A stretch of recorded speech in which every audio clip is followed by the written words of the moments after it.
বাপের মৃতদেহ সামনে রেখে সবাক বলে শুনু, আমার বাপের থেকে যে কয় টাকা পাবেন আমাকে এসে বলবেন, আমি সব ঋণ শোধ করে দেব আপনারে। ছোট বোন আমার হাত চেপে ধরে বলল, ভাই তুই আমাদের ঋণ শোধ করবি কিভাবে? তুই নিজেই তো 5 বছর ধরে কোনো চাকরি করিস না, বসে থাকিস, বেকারত্বের শিকার হয়ে টাকা শোধ করবি কই থেকে? বনিক অভয় দিয়ে বন্যু, শত কষ্ট হইলেও আমি টাকা শোধ করে দিব রে, তুই চিন্তা করিস না। সারা রাত আমার ঘুম হয়নি, বোনের এদিকে বিয়ের বয়সও হয়ে গেছে, পরিবারের খরচ না হয় কোনো রকম চালাবো, কিন্তু বোনের বিয়ে আমি কই থেকে দিব? বাবা তুমি আমাদের ছেড়ে চলে গেলে ওপারে, এখন আমরা কি করে থাকবো?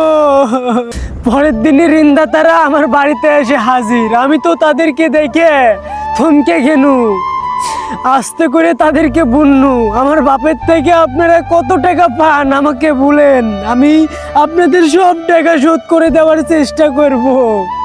ওদের মধ্যে থেকে একজন এগিয়ে এসে বলল, আমরা ব্যাংক থেকে এসেছি, উনি তার ছেলে মেয়ের নামে 7 লাখ টাকা সঞ্চয় করে গেছেন, জরুরি আপনারা ব্যাংকে যোগাযোগ করুন।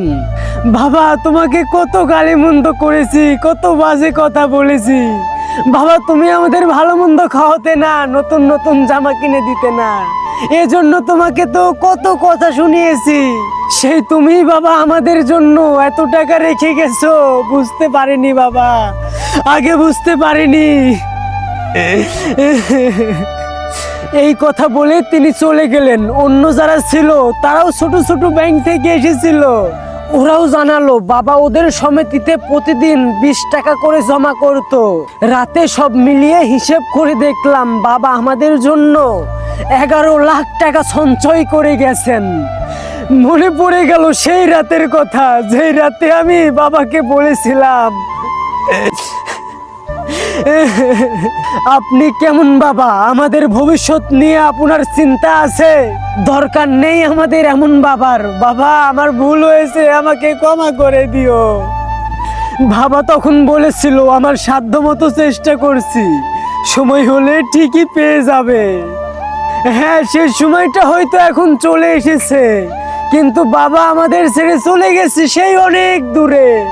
বাবা আর একবার ফিরে আসা যায় না বাবা, আর একটা বার ফিরে আসা যায় না, অনেক মনে পড়ে তোমাকে বাবা।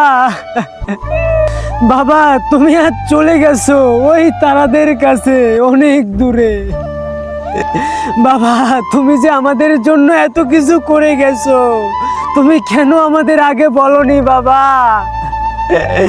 কেন আমাদের আগে বলনি?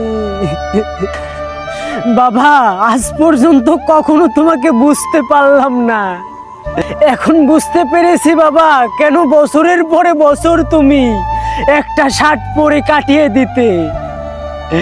কতদিন মা তোমাকে বলেছে নতুন শার্ট কিনতে, তুমি কিনো না বাবা, তুমি আমাদের জন্য টাকা সঞ্চয় করেছো যেন আমাদের ভবিষ্যৎটা সুন্দর হয়। বাবারা বুঝি এমনই হয়, যাদের বাবা নেই তারাই জানে দুনিয়াটা কত কঠিন।